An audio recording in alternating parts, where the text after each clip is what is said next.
This video right here is for all my new PC gamers. I'm going to give you 5 tips that are going to help you get started.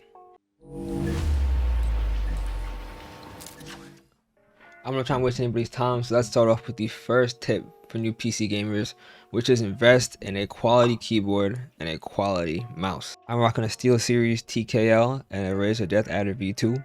Both of these combined was probably around $200. I know I got the mouse on sale for like 80 bucks during like the holidays last year, and the keyboard was about 120. If you play a lot of shooters, a quality keyboard and mouse is very important. Otherwise, you don't really have to spend extra money. You can use what you have. Number 2 on the list, a quality graphics card.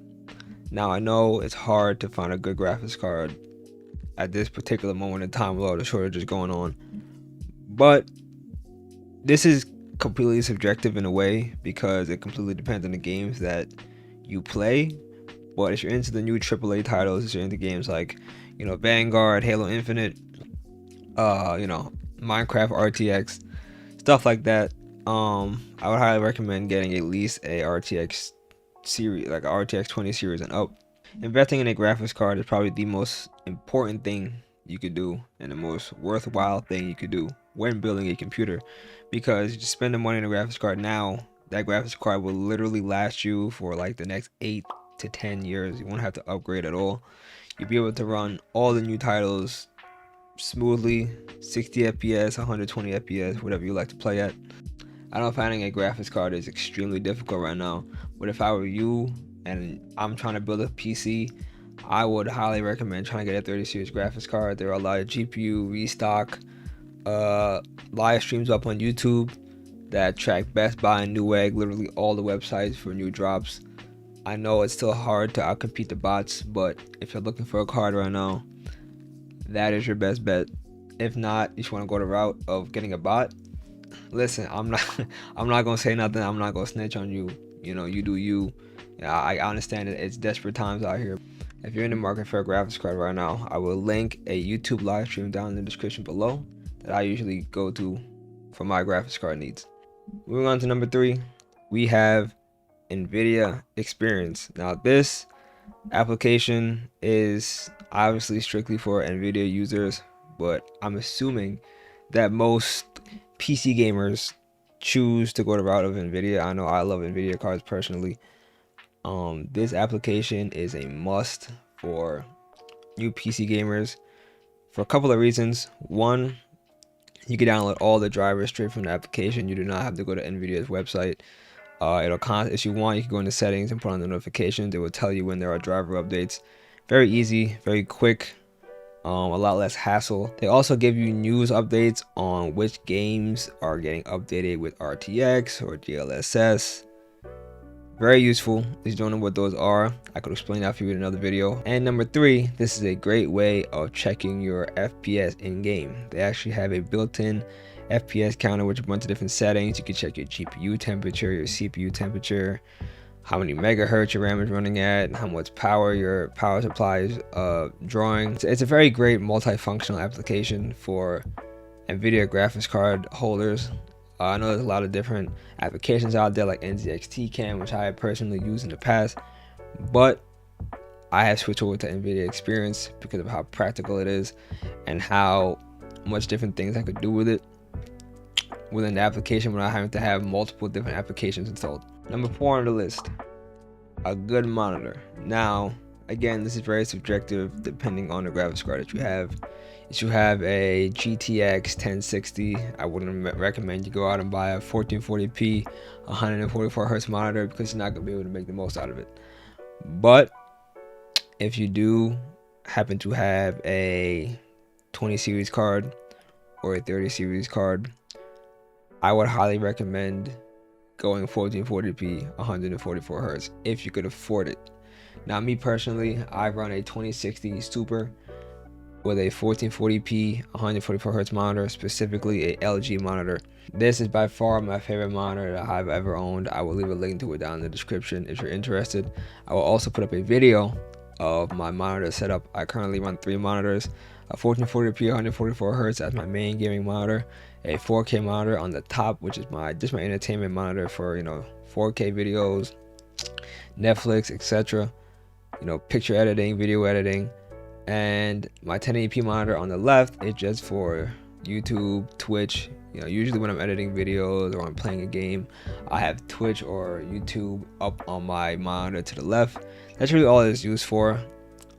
Me personally, I noticed a huge difference when I jumped from 1080p 60 to 1440p 144. Now that 1080p monitor was the monitor I was gaming on at first. The reason why I said that you should invest in a good monitor is this: you have a 20 series or up graphics card.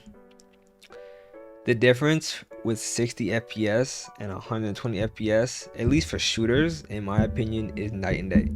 And on top of that, a lot of 1080p monitors that I see that people have, like especially like my friends and stuff, it's like older monitors with like a lot of latency, a lot of input delay, VGA panels. If you're gonna buy a new monitor, especially a 1440p monitor, I highly recommend trying to buy an IPS panel. Gives you the best color accuracy, gives you the best image quality. Again, IPS panels tend to be more on the expensive side of 1440p monitors, but again, if you have the money, I highly recommend it. You will not regret it. Now, if you can't afford to get a new graphics card right now and you're stuck with like a 1060 or, you know, a 10 series card or whatever graphics card that you have that can run 1440p, then I highly recommend at least getting a 1080p monitor at 120 hertz. I wouldn't really recommend, you know, a 60 hertz or even a 75 hertz monitor if you play shooters. If you're just a person that plays Minecraft, you play Tetris, you know, you play games like Forza Horizon 5, which I have downloaded and I love, by the way, then you don't really need 120 hertz. It really just depends on what you play, but it's just somebody that loves shooters. You love games like PUBG, Call of Duty, Halo Infinite, Counter-Strike, you know, Rainbow Six Siege. Highly recommend you get a 120 hertz monitor. My last tip for people new to PC gaming is to just have fun with it, man. Welcome. Me personally, I have been playing on console literally my entire life. The thing that made me change over to being a PC gamer was the pandemic. During the pandemic, I don't know, I kind of got bored of console, I guess. And during the pandemic, I got my first job. So me having my first job, I had a good bit of money to spend on miscellaneous things. And I read up a lot of good things about PC gaming. I know that PC gaming has a way bigger library of video games than console, just in general.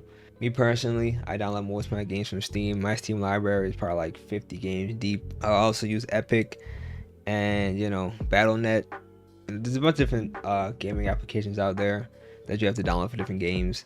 But me personally, I use Steam. I highly recommend Steam if you're looking for a place to get started when it comes to games. They have a huge selection.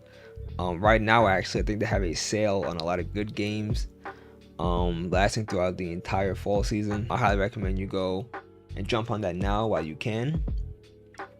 But yeah, the last tip really is to just enjoy it, man. It's a lot to get used to, especially if you've been playing on controller for most of your life. Getting used to keyboard and mouse is gonna take you some time. You know, you're gonna be ass at Call of Duty. You know, if you want, you could plug in a controller. But me personally, I like keyboard and mouse better. I like the challenge of having to learn something new. I was asked to Call of Duty for a while, man. It took me like a good month or so for me to actually get back to a decent state with keyboard and mouse. But to me, I feel like it's just a lot easier. It's a lot smoother. Something that helped me a lot was Aim Labs. It's another Steam application or a game within Steam. I believe it's free. If it's not free, I downloaded it a long time ago. If it's not free, it's very cheap. It's like $3 or something like that. Highly recommend downloading that. Great for practicing your aim if you're into FPS shooters. But besides just having fun, like, don't be ashamed to be a PC gamer. Like, you know, for me, when I get home from work, when I'm done with school, this is where I come. This is my little office area. This is where I come to unwind and kind of escape from the rest of the universe and just kind of be in my own little bubble, have fun with my friends and whatever. You know, make it fun. You know, make your space, your gaming space, whatever, cozy. Buy a nice desk. Buy yourself a comfortable chair. You know, buy yourself some LED lights. I have some nano LED panels on the wall in front of me that you can't see. You can see my Series X in the back. You know, treat yourself if again you can afford it. But at the end of the day, it's 100% worth it, man. You know, you're putting money into something you love doing. You're putting money into something that is a passion of yours. You spend a good majority of your time or a good majority of your free time playing games. You know, I watch a lot of movies over here. I watch a lot of videos over here. I do a lot of editing.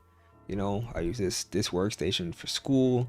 You know, so investing in a good PC, investing in a good monitor or a good, you know, couple monitors, it's not gonna go to waste if you really have a passion for this stuff. If you can really put it to use, a lot could come out of a good gaming setup.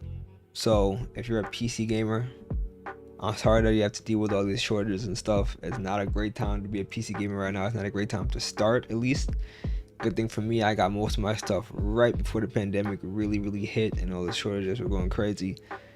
But hang in there, man. Things will eventually get cheaper.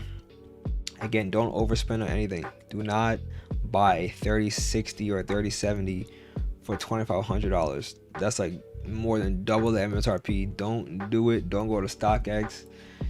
Okay, actually, if you are going to go buy a graphics card, I would recommend StockX because they have the cheapest prices that I've seen.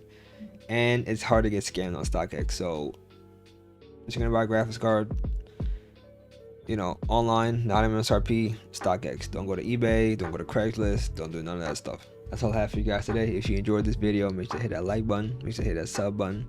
Let me know down in the comment section down below if you're new to PC gaming, and if you are new to PC gaming, why you started or why you want to start playing PC games. Until next time, be safe, take care of yourself, take care of each other. I'll catch you guys in my next video. Peace and love, baby.